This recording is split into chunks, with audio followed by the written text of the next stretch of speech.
आज जो कहानी, जो वाकया मैं आप सबको सुनाने वाला हूं वो मुंबई की है। देश की आर्थिक राजधानी मुंबई की। पश्चिमी मुंबई के इलाके में वीरा देसाई रोड नाम की एक जगह है और वीरा देसाई रोड में सिडबी क्वार्टर्स हैं।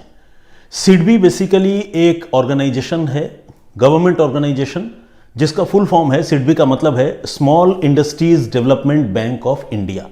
तो इसके नाम से ही आप समझ सकते हैं कि इस ऑर्गेनाइजेशन का काम जो है वो छोटे मोटे उद्योगों, लघु उद्योगों को सपोर्ट करना है, उनकी मदद करना है। इसी इरादे से ये ऑर्गेनाइजेशन या बैंक जो है वो काम करती है। तो इसी सिडबी क्वार्टर्स में 13 फरवरी की बात है, ये 13 फरवरी 2022 की। 13 फरवरी की सुबह लोगों की नज़र एक बहुत ही भयानक दृश्य पर पड़ती है। लोग देखते हैं कि क्वार्टर्स में, रिहायशी इलाके में गलियों के बीच में एक शख्स की लाश पड़ी हुई है और तभी वक्त है तकरीबन सुबह के 5 बजे। और ये मंजर देखते हैं वो लोग जो सिडबी क्वार्टर्स में ही रहते हैं और सुबह उठकर मॉर्निंग वॉक करने के लिए निकलते हैं। तो लोगों की नज़र जब अपने ही फ्लैट के बगल में एक दूसरी बिल्डिंग के पास एक शख्स की लाश पर पड़ती है तो लोग बहुत विचलित होते हैं, परेशान हो जाते हैं। और ये लाश जो है उसे देखकर पहली नज़र में ये लग रहा था कि शायद इस व्यक्ति की मौत ऊपर से गिरने के चलते हुई है। और लाश को देखकर ये भी लग रहा था कि ये मौत जो है या ये लाश जो है वो बहुत पुरानी नहीं है, बल्कि अब से कुछ मिनट पहले शायद ये घटना हुई है, क्योंकि उसके आसपास, लाश के आसपास जो खून था वो खून भी पूरी तरह से जमा नहीं था। तो ये जो मंजर था ये देखकर लोग घबरा गए रिहायशी इलाके में और लोगों ने फौरन जो है पुलिस को कॉल किया।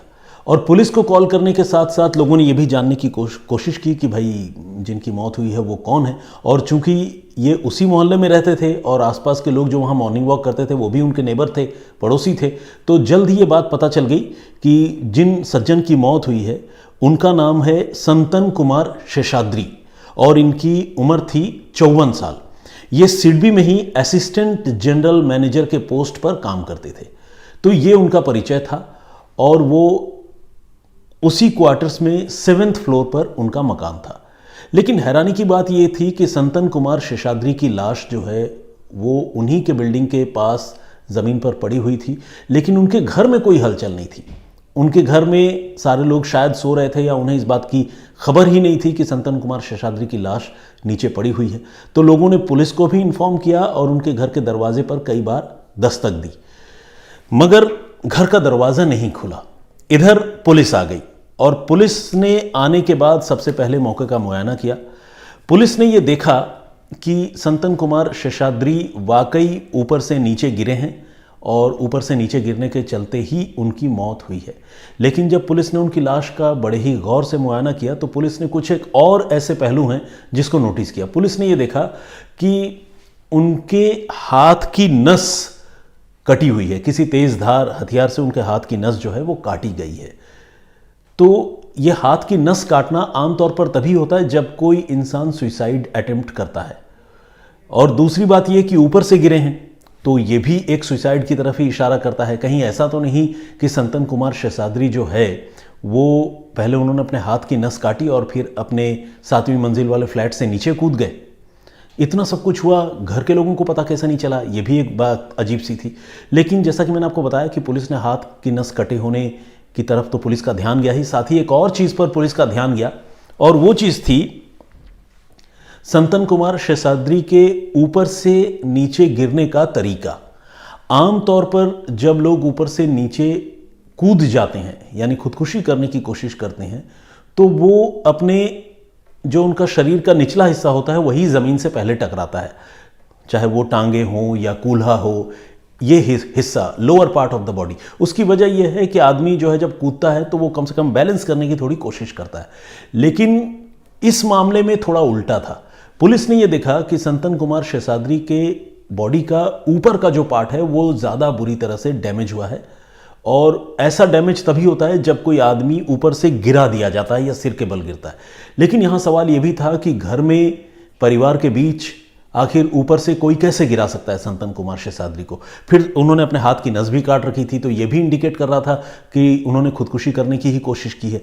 अब फाइनली पुलिस ने जब मौके पर ये सारी चीज़ें नोटिस की, देखने के बाद पुलिस की टीम ऊपर पहुंची 7वीं फ्लोर पर, जहां पर उनका परिवार रहता था। परिवार में इनके साथ 2 लोग और रहते थे, इनकी पत्नी जयशीला शेषाद्री जिनकी उम्र 52 साल की थी और बेटा अरविंद जिसकी उम्र 26 साल की थी। तो ये 3 लोगों का छोटा सा परिवार था। पुलिस जब ऊपर पहुंची तो पुलिस को भी शेषाद्री परिवार का दरवाज़ा खुलवाने में काफ़ी मशक्क़त करनी पड़ी। वो जल्दी दरवाज़ा नहीं खोल रहे थे, लेकिन फाइनली दरवाज़ा खोले, क्योंकि पुलिस तो पुलिस ठहरी। जब पुलिस बताती है कि हम आए हैं जांच करने के लिए, संतन जी नीचे पड़े हुए हैं, उनकी लाश नीचे पड़ी हुई है, दरवाज़ा खोलिए, तो फाइनली माँ बेटे ने दरवाज़ा खोला। तो जैसा कि आशंका लग रही थी कि शायद माँ बेटा सो रहे थे, उनको पता ही नहीं चला और संतन कुमार शेषाद्री नीचे गिर गए, या उन्होंने जानबूझकर छलांग लगा ली, खुदकुशी कर ली। ऊपर जाने के बाद पुलिस के इस पॉइंट ऑफ व्यू पर या थ्योरी पर जो है, इसका जस्ट उल्टा पुलिस को नजर आया। पुलिस ने देखा कि माँ बेटे सो नहीं रहे थे, बल्कि वो जगे हुए थे, मतलब फुल्ली एक्टिव नजर आ रहे थे। ऐसे नहीं नजर आ रहे थे जैसे आमतौर पर आदमी नींद में उठकर जब आता है तो घबराया हुआ सा, बाल बिखरे हुए, ऐसा नहीं था। वो बिल्कुल ऐसा लग रहा था जैसे वो काफ़ी देर से जगे हुए हैं।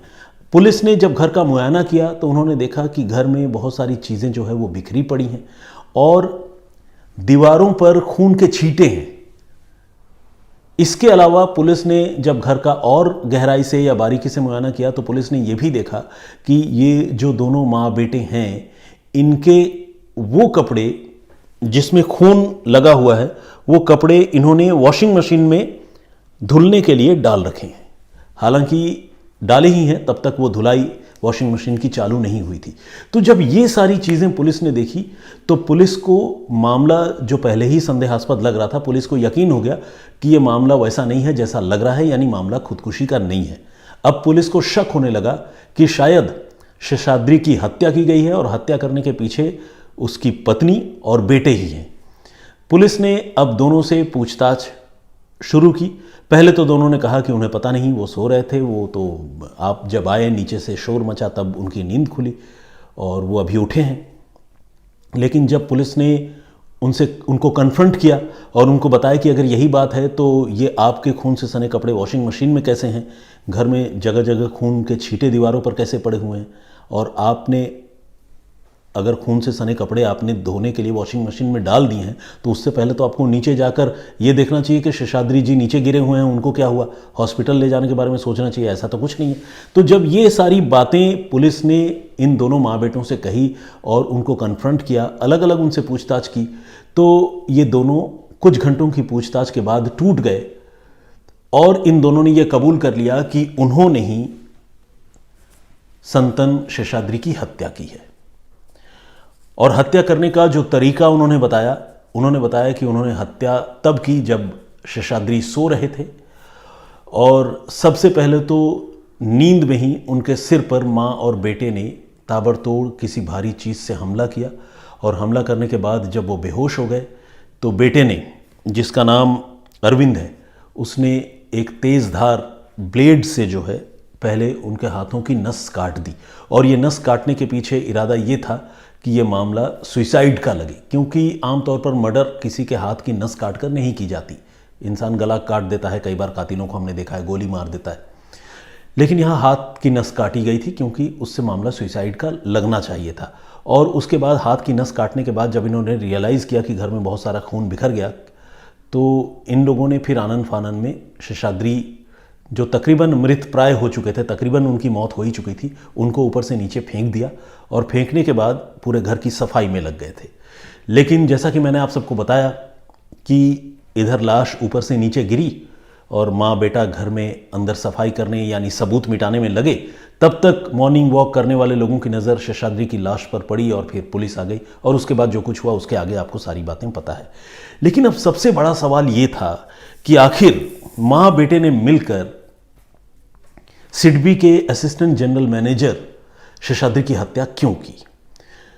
तो ये कहानी जानने के साथ ही आपको यह भी जानना चाहिए कि कई परिवारों में लोगों के बीच रिश्ते ऐसे नहीं होते जैसे आम परिवारों में होते हैं, और ये शेषाद्री परिवार कुछ ऐसा ही था। संतन की शादी जयशीला से तकरीबन 27 साल पहले हुई थी और बेटा उनका 26 साल का था, यानी शादी के 1 साल बाद ही उनके घर में बेटे का जन्म हो चुका था। लेकिन हैरानी की बात यह रही कि पति पत्नी में पहले कभी नहीं बनी और जब बेटा बड़ा हुआ तो बेटे के साथ भी पिता के मतभेद रहने लगे। असल में संतन कुमार शेषाद्री के बारे में जो इन दोनों आरोपियों ने जो पकड़े गए, बीवी और बेटे, इनसे जब पूछताछ हुई तो ये पता चला कि संतन कुमार शेषाद्री जो है वो बेहद कंजूस किस्म के इंसान थे। वो अपने परिवार पर भी पैसे खर्च करने से पहले 100 बार सोचते थे और उनका परिवार इतने सालों से बहुत मुश्किल से और बहुत ही लिमिटेशंस वाली ज़िंदगी लगातार जी रहा था। संतन अपने पैसों को बहुत संभाल कर रखते थे। उन्हें 2 लाख रुपए की सैलरी मिलती थी, लेकिन उनका परिवार खुश नहीं था और उनको लगता था कि शेषाद्री जो है उन पर बिल्कुल पैसे खर्च नहीं करते हैं। इस बात को लेकर पहले मियाँ बीवी में झगड़े होते थे, फिर जब बेटा बड़ा हुआ तो बेटे के साथ भी पिता का झगड़ा होने लगा और ये सिलसिला सालों साल लगातार चलता रहा और संतन शेषाद्री ने कभी अपनी आदतें नहीं बदली। शेषाद्री को जानने वाले जो उनके साथ काम करने वाले कुलीग हैं और आसपास रहने वाले लोग हैं वो खुलकर उसे कंजूस तो नहीं बता रहे थे, लेकिन उनका ये कहना था कि शेषाद्री जो है वो बचत पर बहुत ध्यान देते थे और वो रुपए पैसों का एक भी पैसा जो है वो गलत तरीके से खर्च नहीं करना चाहते थे। तो ये बेसिकली वो मेंटालिटी है जिसको घर वाले कंजूसी से जोड़ रहे थे और कहीं ना कहीं उनकी बात सही भी थी कि इंसान अगर इतना कैलकुलेट करने लगे और कभी भी इंडल्ज ना करे, पैसे खर्च ना करे, अपने परिवार वालों को खुश ना रखे तो ऐसे पैसों का क्या फ़ायदा। लेकिन शेषाद्री शायद ये चीज़ नहीं समझते थे और उनके साथ उनकी बीवी और बेटे का इसी बात को लेकर सालों साल लड़ाई चलती रही थी।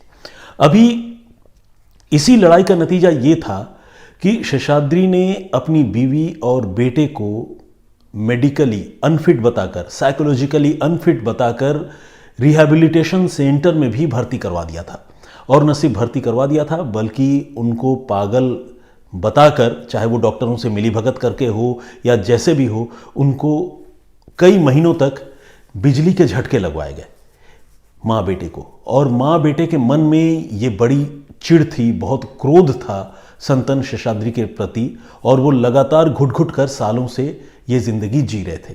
कहने का मतलब ये कि परिवार बिल्कुल 2 हिस्सों में बटा हुआ था, एक तरफ शेषाद्री और दूसरी तरफ ये माँ बेटे। माँ का ये भी कहना था कि शेषाद्री जो है शादी के बाद से ही उसे दहेज के लिए भी टॉर्चर किया करता था और जब जैसे जैसे बेटा बड़ा होता रहा वो अपने पिता के बारे में ये सारी नेगेटिव बातें सुनता रहा। लेकिन इतना सब कुछ होने के बावजूद बेटे ने इंजीनियरिंग की पढ़ाई पूरी की थी और अब आगे की पढ़ाई के लिए फॉरेन में सेटल होने का उसका इरादा था और अपने पिता संतन से वो लगातार रुपए पैसों की मांग कर रहा था ताकि वो नीदरलैंड्स में या फिर कनाडा में, दोनों में से किसी एक जगह जाकर अपनी आगे की ज़िंदगी सेटल कर सके, गुजार सके।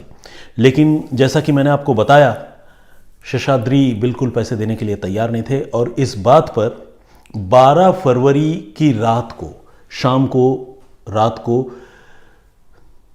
पति पत्नी बेटा के बीच में बहुत ज़बरदस्त लड़ाई हुई थी, झगड़ा हुआ था। इस झगड़े के बाद ही इस माँ बेटे ने यह तय कर लिया था कि अब वो संतन शेषाद्री की जान ले लेंगे। और आपको जानकर हैरानी होगी कि उन्होंने चंद घंटों में कत्ल की न सिर्फ ये साजिश रची बल्कि कत्ल की साजिश रचने से पहले उन्होंने बाकायदा अपनी घड़ी में, टेबल क्लॉक में अलार्म लगाया कि वो अलार्म लगाकर उठेंगे और उठने के बाद संतन की हत्या करेंगे।